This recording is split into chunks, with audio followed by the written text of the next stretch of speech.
Assalamualaikum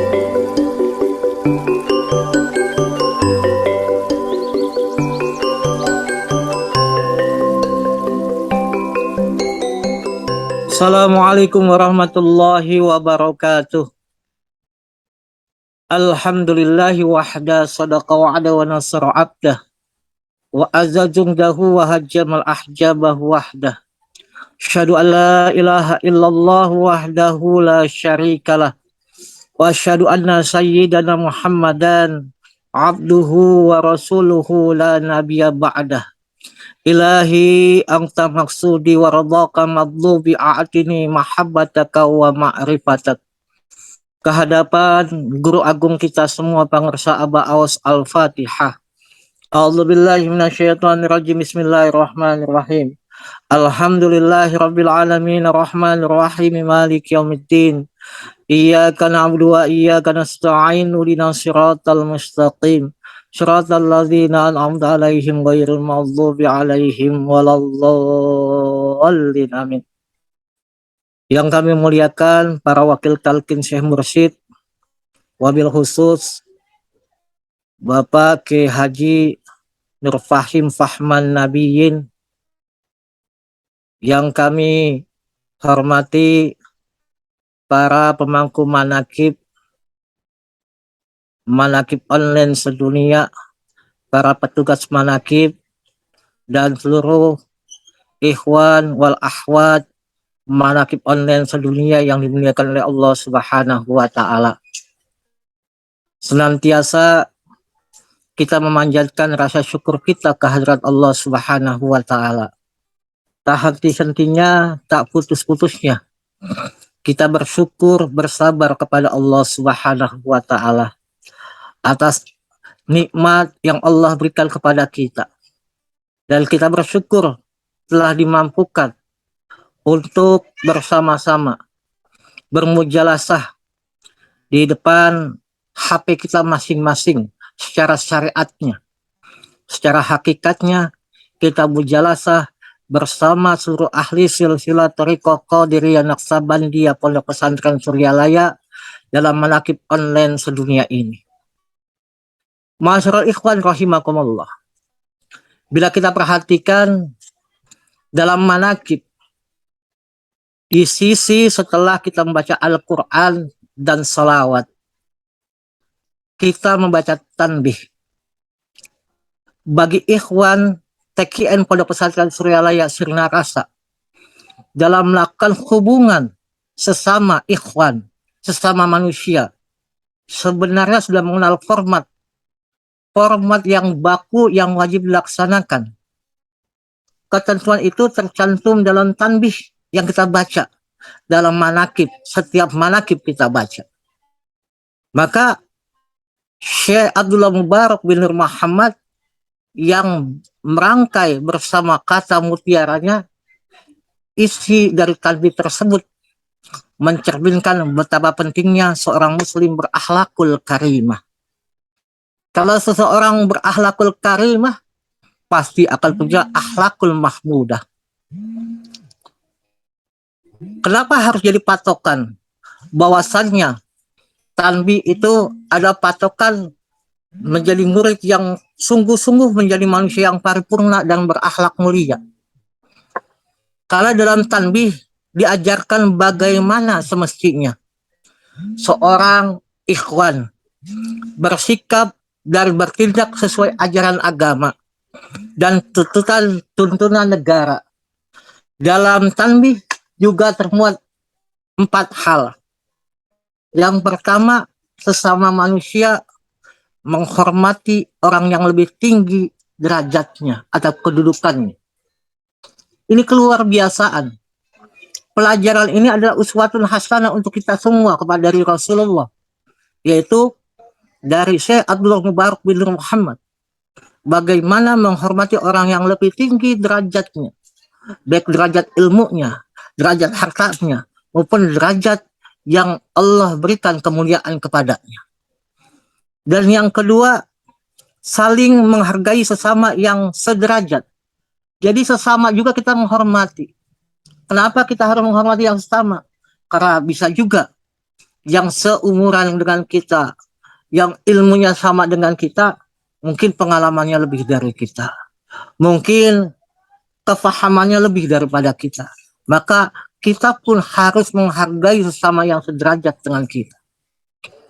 Yang ketiga, menyayangi serta mengayomi orang yang lebih rendah. Ini menjadi patokan seorang yang bertorikoh. Mereka yang bertasawuf harus menyayangi, mengasihi orang yang di bawahnya, yang lebih rendah darinya. Karena apa? Allah berikan kepada kita semua dengan kemampuannya, dengan ilmu, dengan harta, dengan apapun yang Allah berikan, supaya kita saling mengasihi sesama orang yang memang membutuhkan. Orang yang betul-betul harus diberi pelajaran untuk mereka untuk mendapatkan keberkahan dari Allah. Yang keempat, kasih sayang dan bermanis budi kepada fakir miskin. Ini yang menjadi patokan kita.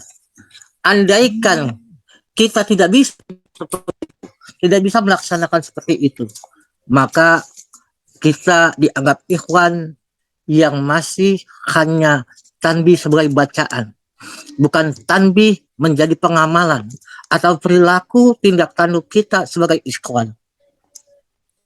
Dan tanbih bukan hanya sekedar rangkaian bacaan yang selalu dibacakan saat acara manakib, melainkan pencerminan perilaku kita sehari-hari semestinya dilakukan.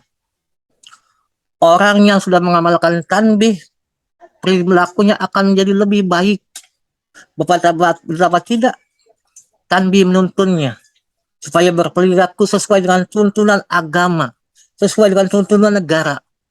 Sifat dari tanbih menyeratkan bahwa hubungan antara sesama manusia dapat berjalan dengan tentram dan penuh kedamaian. Begitu pula cara bernegara kita mengikuti perintah Allah, perintah Rasul, dan ulil amri. Maka dalam ajaran Islam kita mengenal tentang tarahum, tawa'ud, dan ta'atuf. Arti dari ketiga kata tersebut adalah tafa'ul, yang berarti dasar menarik keikutsertaan unsur-unsur yang tergabung dalam jamaah. Maksudnya tergabung dalam jamaah apa? Ketiga kata ini memiliki sifat yang hampir sama. Tarahum, saling mengasihi karena tali keimanan. Tawa'at, hubungan timbal balik antara beberapa pihak yang mengakibatnya tumbuhnya rasa saling mencintai. Ini tawa'at kita. Bagaimana berkumpulnya kita, ada timbal balik antara kita. Yang menyampaikan khidmat ilmiah mendengarkan. Yang tadi bertawasul kita mengikuti. Dan tanbih kita mencermati bacaan dalam tanbih. Dan Al-Quran pun kita mengimani dengan namanya Al-Quran yang dibacakan oleh qari tadi. Maka yang harus kita perhatikan yaitu bagaimana tawa'at, hubungan rasa saling mencintai adalah nanti menjadi ta'atuf, adalah saling menguatkan, sebagaimana halnya potongan-potongan baju. Bila kita lihat baju dengan warna yang berbeda, tapi kalau kita jalin, kita rangkai, akan menjadi bahan-bahan tadi menjadi baju yang baik. Kita bisa pakai dengan bentuk model yang pantas untuk diri kita.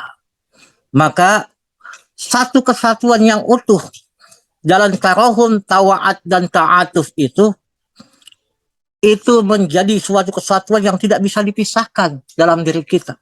Bagaimana kasih sayangnya, bagaimana berhubungannya, bagaimana perpecahan itu menjadi kesatuan yang utuh yang membuat kita menjadi orang yang benar-benar menjadi pelaku tanbih yang benar.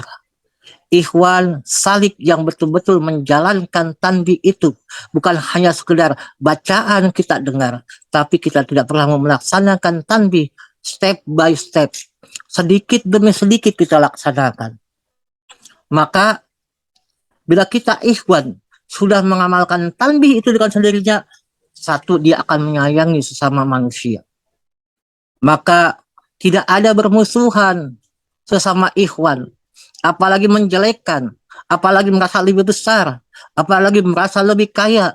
Mereka itu sama di hadapan guru kita, sama di hadapan Abah Aus. Mereka adalah orang-orang yang sudah abkir, yang ingin diperbaharui oleh guru kita menjadi alat atau namanya manusia yang betul-betul berguna untuk dirinya, untuk manusia lain, dan khususnya untuk Allah Subhanahu wa Ta'ala.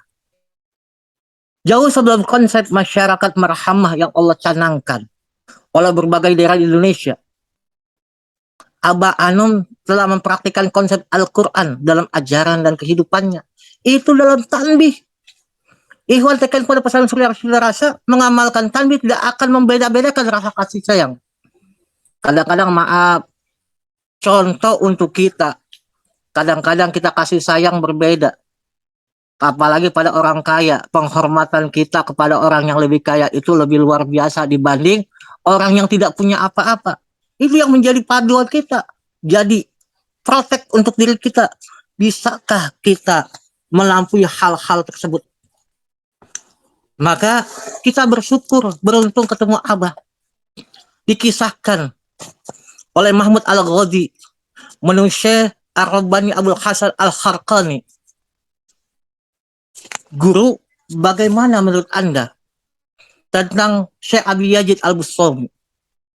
Syekh Abdul Hasan menjawab, seseorang yang melihatnya, ia akan mendapatkan petunjuk dan ia akan memperoleh kebahagiaan yang nyata.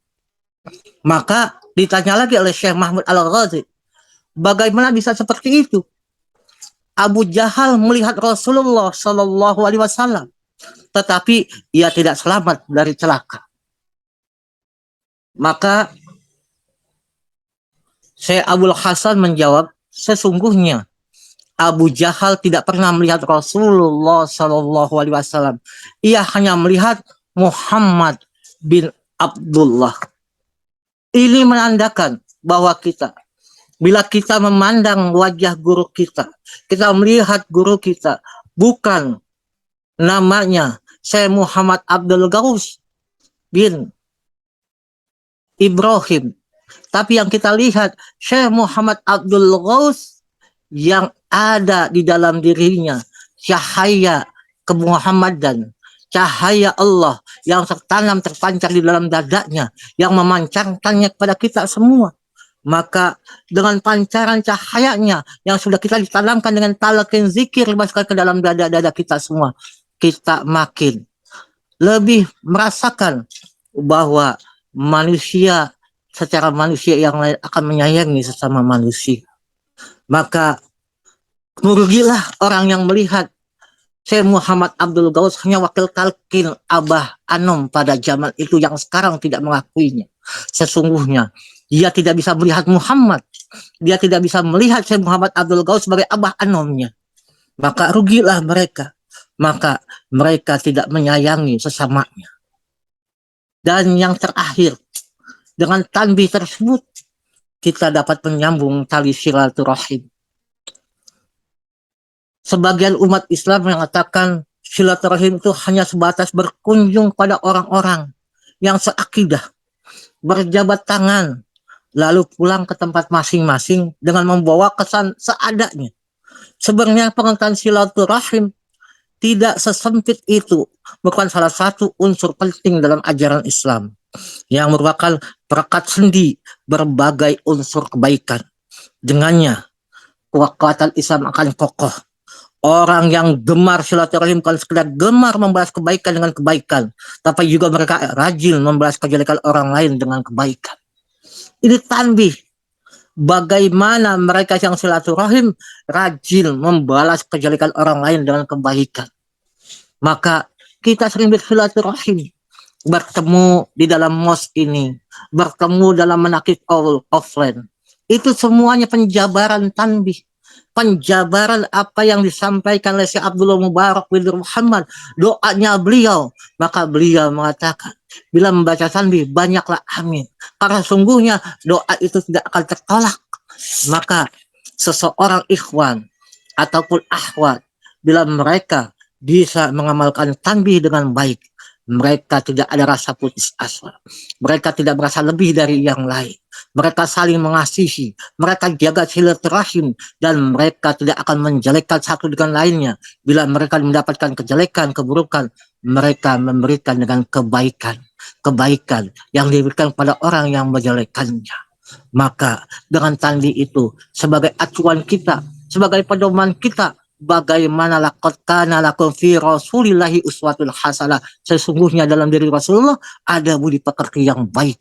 Budi pekerti Rasulullah sudah ada dalam tanbih, sudah dijabarkan dalam tanbih bagaimana kita bisa melakukan sedikit demi sedikit kita dapat mengamalkan tanbih tersebut, maka kita akan menjadi ikhwan yang paripurna, ikhwan yang akan menjadi murid, murid yang akan jadi murad, dan setelahnya itu bagaimana Allah memberikan kepada kita hidayah kepada kita untuk senantiasa dapat berrabithah, bertawasul bersama-sama dengan orang-orang yang senantiasa dikasih oleh Allah Subhanahu wa taala. Mudah-mudahan kita semua menjadi pengamal-pengamal tanbih yang paripurna, pengamal-pengamal tanbih yang sempurna, tidak merasa dirinya melebihi orang lain, tetapi kita semua masih dibelajarkan, masih didaur ulang oleh guru kita yang tercinta, Syekh Muhammad Abdul Ghaus Saifullah Masul.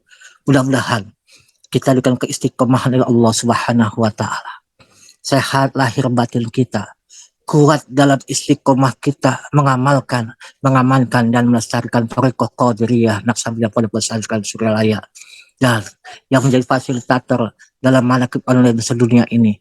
Allah tambah-tambah keberkahannya kepada beliau-beliau semua, kesehatannya, rezekinya, dan senantiasa mereka menjadi murid jadinya pangersa Aba Aus. Mohon maaf, terima kasih. Assalamualaikum warahmatullahi wabarakatuh.